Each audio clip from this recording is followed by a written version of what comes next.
ओम श्री गणेशाय नमः। राधे राधे दोस्तों आप सभी को करवा चौथ व्रत की हार्दिक शुभकामनाएं। दोस्तों आज इस वीडियो में मैं आपको करवा चौथ की संपूर्ण पूजन विधि बतलाऊंगी। तो दोस्तों वीडियो शुरू करने से पहले हम जान लेते हैं कि इस साल 2024 में करवा चौथ कब मनाया जाएगा और इसके महत्व के बारे में। दोस्तों करवा चौथ हिंदू धर्म के प्रमुख त्योहारों में से एक है जो कार्तिक मास के कृष्ण पक्ष की चतुर्थी तिथि को रखा जाता है।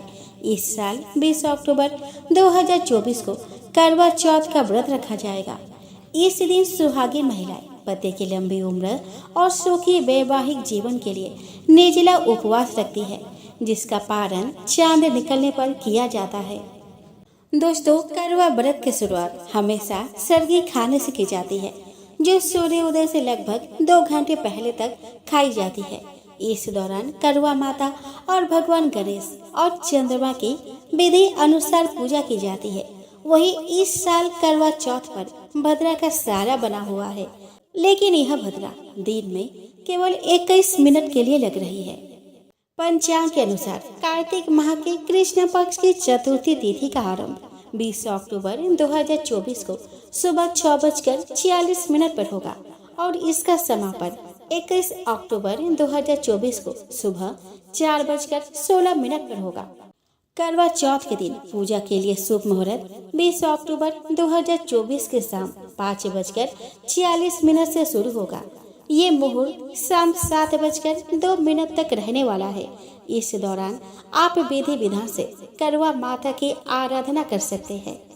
करवा चौथ के उपवास में चांद की अहम भूमिका होती है, क्योंकि बिना इसके उपवास अधूरा होता है। पंचांग के अनुसार इस वर्ष करवा चौथ पर चांद निकलने का समय शाम 7:44 का है। ऐसे में आप 7:53 के बाद से व्रत का पारण और चंद्रमा की पूजा कर सकते हैं। साल 2024 में करवा चौथ के दिन भद्रा का सारा है। यह भद्रा दिन में केवल 21 मिनट के लिए रहेगी, जिसका वास स्थान स्वर्ग है। ज्योतिष गणना के अनुसार करवा चौथ पर भद्रा का सारा सुबह 6:25 से लेकर सुबह 6:46 तक रहेगा। करवा चौथ के दिन कृतिका नक्षत्र और व्यतिपात योग का निर्माण हो रहा है। साथ ही विष्ट भव और बालक करण बन रहे हैं। इस दिन चंद्रमा वृषभ राशि में रहेगा। इस दिन राहु काल का समय शाम 4:20 से 5:45 तक रहेगा और अभिजीत मुहूर्त सुबह 11:43 AM से 12:28 PM तक रहेगा। चलिए दोस्तों अब जान लेते हैं करवा चौथ के पूजन विधि के बारे में। तो दोस्तों करवा चौथ के दिन पहले नहा धोकर 16 श्रृंगार कर लेंगे। हाथों में मेहंदी, नई चूड़ियाँ। आप चाहे तो शादी का जोड़ा पहन सकती है। शादी की चुनरी हम ओढ़ लेंगे। उसके बाद हमें चौकी लगा लेनी है। चौकी पर लाल रंग का वस्त्र बिछा देना है। चौकी पर करवा चौथ माता को विराजमान कर लेंगे। करवा चौथ माता का फोटो या कैलेंडर जो भी हो, उन्हें चौकी पर विराजमान करेंगे। उसके बाद हम करवा चौथ माता को लाल चुनरी ओढ़ा देंगे। दोस्तों आप चाहे तो नवरात्रि वाला चुनरी भी ओढ़ा सकती है। अब आप गणेश जी को बैठाएंगे। उसके बाद हम कलश की स्थापना करेंगे। दोस्तों इस व्रत में कुछ लोग कलश की स्थापना करते हैं, पर कुछ लोग कलश की स्थापना नहीं करते। आपके वहाँ जैसा भी चलता हो आप वैसा ही करिएगा। कलश की स्थापना करने से पहले चावल से अष्टदल कमल बना लेना है। इसके बाद हम तांबे या पीतल का कलश लेंगे। स्वस्तिक बनाना है। कलश के कंठ पर मौली बांधना है। कलश के अंदर हम फूल, सिक्का, सुपारी, हल्दी, चावल डालेंगे। हम इस पर आम के पत्ते सजा लेंगे। अगर आम के पत्ते नहीं है तो आप अशोका के पत्ते सजा सकते हैं। कलश के ऊपर चावल से भरे एक प्लेट रखेंगे। अब हमारा कलश तैयार हो गया है। उसे हम अष्टदल कमल के ऊपर रख देंगे। दोस्तों अगर अष्टदल कमल ना बन पाए तो आप केवल चावल रख सकते हैं। अब कलश के ऊपर एक दीपक रखेंगे। अब हमें करवा तैयार करना है, तो हमें मिट्टी का करवा लेनी है। जिसमें एक होल या नल सा बना रहता है। दोस्तों, हमारे यहाँ तूला से इसे बंद किया जाता है, पर कोई कोई तो इसे सीक यानी कि कुसा से बंद करते हैं या लंबे वाला कुसा लगाते हैं। इसके बाद करवे को हम जल से भर लेंगे, ढक्कन लगा देंगे एवं ढक्कन के ऊपर हम मीठा रख देंगे। करवे के कंठ में मौली बांधेंगे। अब करवे को हम चौकी पर इस प्रकार रखेंगे कि करवे का नल चौथ माता के तरफ हो। इसके बाद हमें दूसरा करवा लेना है। हमारे यहाँ तो एक मिट्टी का करवा लेते हैं और दूसरी करवा पार्वती माँ के नाम से चीनी का या मीठा करवा लेते हैं, और किसी किसी के घर में दोनों करवे मिट्टी के लिए जाते हैं। आपके वहाँ जैसा चलता है आप वैसा ही करवा लीजिएगा। अगर पहली बार करवा चौथ का व्रत कर रही है और आपको पता ना हो तो आप अपने बड़े बुजुर्ग की सलाह अवश्य लीजिएगा।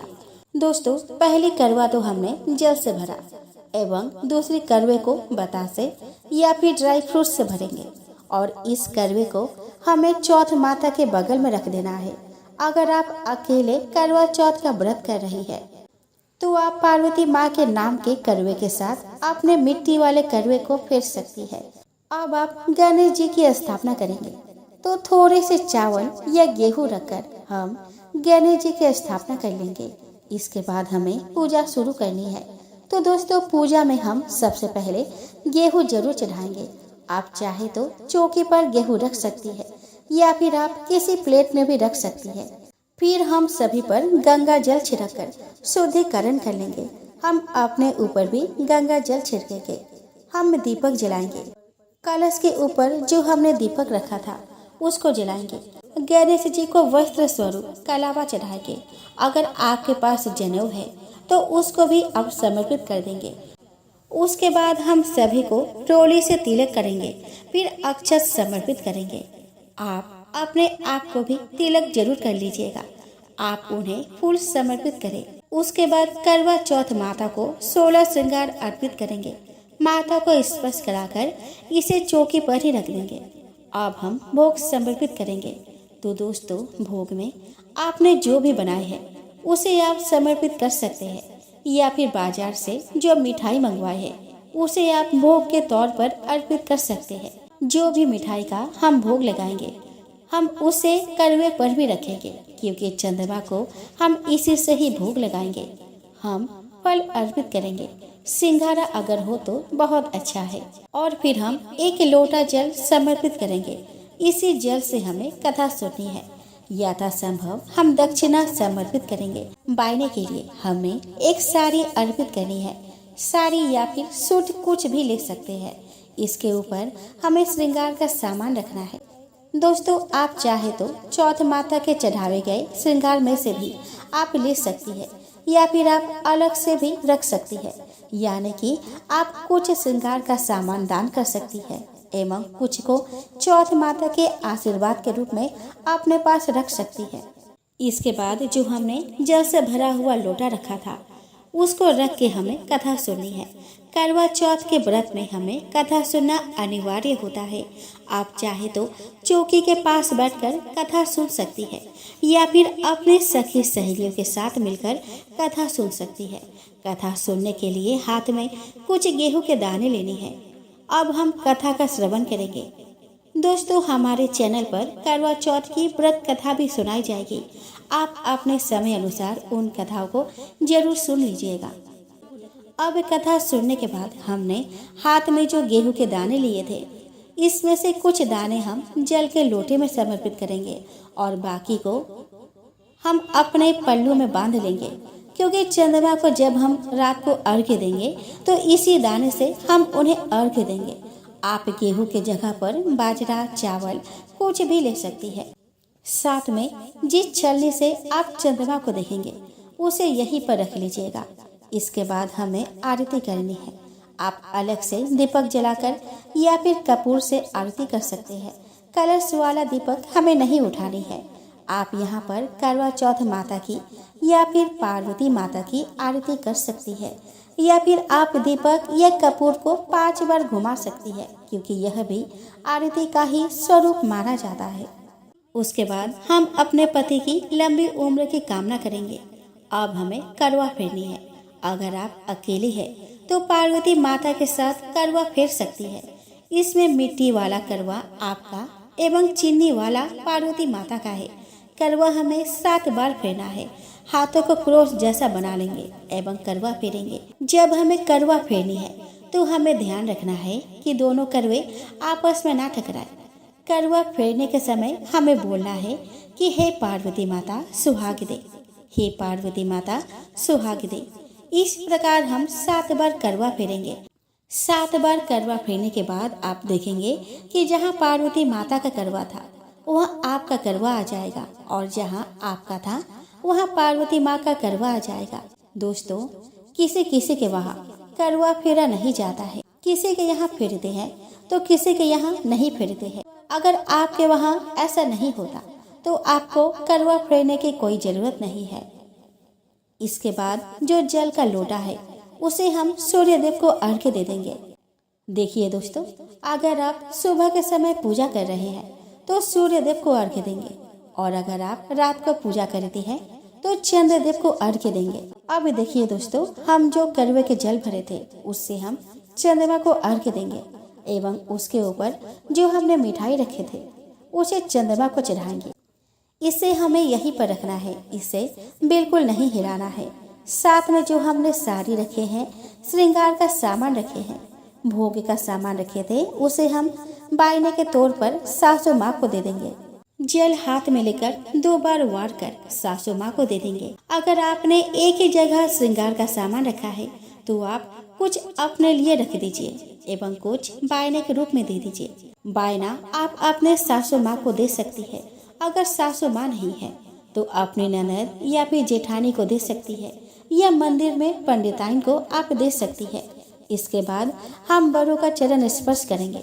शाम को जो हमने करवा लिया था उसे हम चंद्रमा का पूजन करेंगे, पति देव का पूजन करेंगे।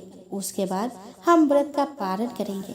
तो दोस्तों, आशा करती हूँ कि आज की जानकारी आपको अच्छी लगी हो। अगले वीडियो में हम फिर मिलते हैं, तब तक के लिए राधे कृष्ण।